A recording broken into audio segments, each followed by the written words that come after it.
Cricket का virus जो है पूरी तरह मुल्क में छाया हुआ है। 10 करोड़ की ग्राउंड है जहां मैं खड़ा हूं, 3 लाख की गोलकीपर की किट है, 25,000 के शूज़ और 25,000 की हॉकी स्टिक है। कि हमारी जो ऑर्गेनाइजेशन है वो प्राइवेट फंडिंग से चलती है, हम गवर्नमेंट से फंड्स नहीं लेते। हमारी कोशिश हमेशा ये रही है कि खाली डार हॉकी अकेडमी के बच्चों को प्रमोट ना किया जाए, बल्कि हर वो बच्चा जो पूरे मुल्क में हॉकी खेल रहा है वो हमारा बच्चा है और मेरी नज़र में वो जहाद कर रहा है। ओलंपिक्स के गोल्ड मेडलिस्ट जनाब ओलंपियन तौकीर डार हमारे साथ इस वक्त मौजूद हैं और ये डार हॉकी अकेडमी के रुए रवां भी हैं।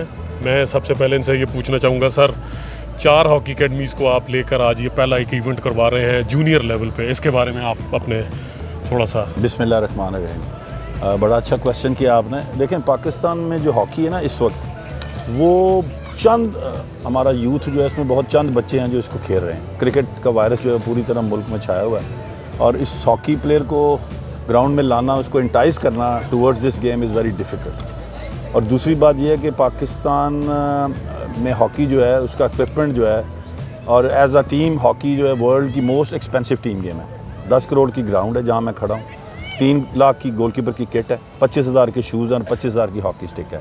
मेरा नहीं ख्याल कि कोई मिडिल क्लास बंदा जिसको अपने बच्चे की फ़ीस देनी है और बिजली के बिल देने हैं वो अपने बच्चे को हॉकी खेलने भेज सकता है, unless and until it is subsidize at some point in time. अच्छा, जब हम हॉकी खेलते थे उस वक्त स्कूल में सब्सिडाइज हो रही थी, हॉकी स्टिक्स फ्री मिल रही थी। स्कूल के प्रिंसिपल्स जो हैं उनका मोटो था कि स्पोर्ट्स में उन्होंने ट्रॉफीज़ जीतनी है। उसके बाद कॉलेज, उसके बाद यूनिवर्सिटीज़, उसके बाद फिर आपका डोमेस्टिक स्ट्रक्चर जो है वो जो पिलर थे ना, कस्टम्स और PIA, वो अब नहीं है। इस नेशनल हॉकी चैम्पियनशिप अभी जो पीछे रावलपिंडी में हुई है, इसमें ना कस्टम्स की टीम थी और ना PIA की टीम थी। तो लिहाजा हॉकी सिमट के अब ना क्लब हॉकी हो रही है, ना स्कूल हॉकी हो रही है, चंद अकेडमीज़ में हॉकी हो रही है, जिसकी वजह से आपको चंद बच्चे हॉकी खेलते नज़र आते हैं। अच्छा, ये क्यों 4 टीमों का कराया गया? क्योंकि ये प्राइवेटली, और आपको पता है कि हमारी जो ऑर्गेनाइजेशन है वो प्राइवेट फंडिंग से चलती है, हम गवर्नमेंट से फंड्स नहीं लेते। और हमारी कोशिश हमेशा ये रही है कि खाली डार हॉकी अकेडमी के बच्चों को प्रमोट ना किया जाए, बल्कि हर वो बच्चा जो पूरे मुल्क में हॉकी खेल रहा है वो हमारा बच्चा है और मेरी नज़र में वो जहाद कर रहा है। और इस जहाद को अगर हमने पाए तकमील पे पहुँचाना है और पाकिस्तान की हॉकी को रिवाइव करना है, तो उसमें ज़रूरी है कि इन बच्चों को इकट्ठा किया जाए, इनका डाटा इकट्ठा किया जाए, इनको आइडेंटिफाई करके इन पे रिसोर्सेज इनको इन्वेस्ट की जाए इस यूथ में। तो अभी हमने ये 4 अकेडमी से इसलिए शुरू किया है कि जो हमारे स्पॉन्सरशिप थी उसमें हम इसको एमिकेबली कर सकें। हमने इसमें एक बड़ी highest amount of sponsorship hockey के हवाले से की है। हम विनर को 2 लाख रुपया दे रहे हैं, सेकंड का आने वाला रनर अप को 1 लाख देंगे, थर्ड को 50,000 और जो फोर्थ आएगा उसको भी 25,000 देंगे। और हम चाहते हैं कि हम इसमें स्पॉन्सरशिप्स और लेके आएँ और इसको आगे बढ़ाएं। ये पहला कदम है टुवर्ड्स प्राइवेट हॉकी लीग और हम चाह रहे हैं कि इसको 4 से अगले टूर्नामेंट में 8 करें। जैसे ही हमारे पास और स्पॉन्सर्स आएंगे तो क्वालिटी से हम कॉम्प्रोमाइज़ नहीं करना चाह रहे और हम इसके फाइनेंसेस जो हैं उसको भी इस तरह मॉनिटर करना चाह रहे हैं कि क्वालिटीज़ इनको अच्छी फूड एंड जो हमने वादा किया था टीम्स को कि इनका स्टे, बोर्डिंग, लॉजिंग, ट्रैवलिंग सारा कुछ फ्री ऑफ कॉस्ट होगा। और आई होप कि वो सारे बड़े खुश हैं, आपने उनसे भी बात की होगी। तो हम ये चाह रहे हैं कि किसी तरह हॉकी वो जो हमारा खोया हुआ मकाम है वो हम वापस ले आएँ और उसमें बहुत इंपॉर्टेंट है कि हम यूथ में इन्वेस्ट किया जाए। सर, रिलेटेड टू ये प्राइवेट ऑर्गेनाइजेशन जो आप लेके आए हैं स्पॉन्सर्स, इसके बारे में बताएं। ये तो क्रिकेट का क्रेज़ आया हुआ है और ये सारे क्रिकेट को फेस कर रहे हैं कि जी हम क्रिकेट के लिए इवेंट करवाते जाएं, क्रिकेट में हमारा नाम है। आप इनको कैसे ड्रैग करके कौमी हॉकी खेल के लिए लेके आए हैं? देखें, बात सुनें, ये जो मट्टी है ना ये बड़ी ज़रखेज़ है और आज भी इस मुल्क में बहुत ऐसे लोग हैं जो पाकिस्तान हॉकी को वापस वहाँ देखना चाहते हैं जहाँ से ये बिलोंग करती है। डॉक्टर मोहम्मद अरशद साहब जो हैं वो हाईटेक ग्रेन मिल्स के जो ओनर हैं, CEO हैं, वो ख़ुद भी अपने ज़माने में फैसलाबाद में हॉकी खेलते रहे हैं। ख्वाजा डॉक्टर तारिक अजीज़ साहब के वो शागिर्द भी थे एग्रीकल्चर यूनिवर्सिटी में।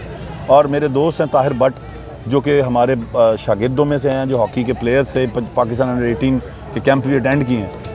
उनसे इनकी शनासाई थी तो उन्होंने मुझे इनसे मेरी मीटिंग कराई है और he was very kind enough. एक ही मीटिंग में उन्होंने कहा, डॉक्टर साहब आप जो कर रहे हैं I am very happy with that और मैं पाकिस्तान हॉकी को सपोर्ट करूँगा ग्रास रूट लेवल पे और ये आपके सामने है रियलिटी। और मैं आपसे बता दूं कि 14 साल से डार हॉकी अकेडमी को रन कर रहा हूं और मुझे कभी भी यूरोप टूर के लिए भी फाइनेंसेस की प्रॉब्लम नहीं है। अगर आप मेरिट पे काम कर रहे हैं और ट्रांसपेरेंट काम कर रहे हैं तो आपका स्पॉन्सर डबल करेगा, कभी भागेगा। माशाल्लाह, मैं यहाँ पर ये ज़रूर कहना चाहूँगा कि नेशनल हॉकी चैम्पियनशिप जो अंडर 16 हुई है उसमें कोई स्पॉन्सर नज़र नहीं आया ना ही उनको कोई कैश प्राइज़ मिला है। आपने इतना बड़ा इवेंट करवा दिया जिसमें कैश प्राइज़ भी है फर्स्ट, सेकंड, थर्ड और फोर्थ वालों के साथ साथ। अगर आप ये बताना पसंद करें कि कौमी हॉकी खेल में अगर प्राइवेट सेक्टर के साथ साथ ये जो प्राइवेट स्कूल्स हैं या प्राइवेट बच्चे हैं, इनको अगर थोड़ा सा हाईटेक करके कैसे आप इनको ड्रैग करवा सकते हैं कि यहाँ पे ये आ जाए? देखें, बात सुने, हमारा जो सबसे बड़ा अलमिया है वो ये है कि हमारे यहाँ स्कूल्स के हवाले से कोई लेजिस्लेशन नहीं है। अच्छा, जितने प्राइवेट स्कूल हैं अगर आप उसका फ़ीस बिल देखें तो उसके फ़ीस बिल में 3 से 4 हज़ार स्पोर्ट्स अकेडमी वो ले रहे हैं और अरबों रुपया इकट्ठा कर रहे हैं। लेकिन क्योंकि लेजिस्लेशन नहीं है गवर्नमेंट की तरफ से, तो उनको खुली छूट है और वो कुछ भी करने को तैयार नहीं स्पोर्ट्स के लिए। साल के बाद एक जो बड़ा सा स्टेडियम है किराए पे लेते हैं, हमारे जैसे बुज़ुर्ग को बुलाते हैं, आधार कार्ड बांटते हैं और स्पोर्ट्स डे कर देते हैं। तो ज़रूरत इस बात की है कि government should put his foot down और वो कोई लेजिस्लेशन लेके आए। लाहौर ग्रामर, बीकन हाउस या लम्स क्या ये एस्ट्रोटर्फ नहीं लगा सकते, इनके लिए पीनट्स हैं। लम्स में आप चले जाएँ, आपको फ्लड लाइट फैसिलिटीज़ मिलेंगी, फुटबॉल की, टेनिस की, क्रिकेट की, हॉकी के हवाले से कुछ करने को तैयार नहीं है। अब जितने प्राइवेट क्लब्स हैं, अब शेप्स में चले जाएँ, अब रॉयल पाम चले जाएँ, डिफेंस क्लब में चले हैं, आपको गोल्फ खेलने वाले लोग मिलेंगे, गोल्फ कोर्सेज मिलेंगे जो कि एलीट के लिए बनाए गए हैं, लेकिन नेशनल स्पोर्ट्स के लिए आपको कहीं एस्ट्रोटर्फ नज़र नहीं आएगी।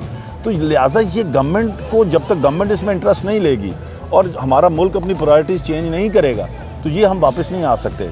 आज से 30 साल पहले जब हम हॉकी खेलते थे तो पाकिस्तान का हॉकी प्लेयर एलीट समझा जाता था।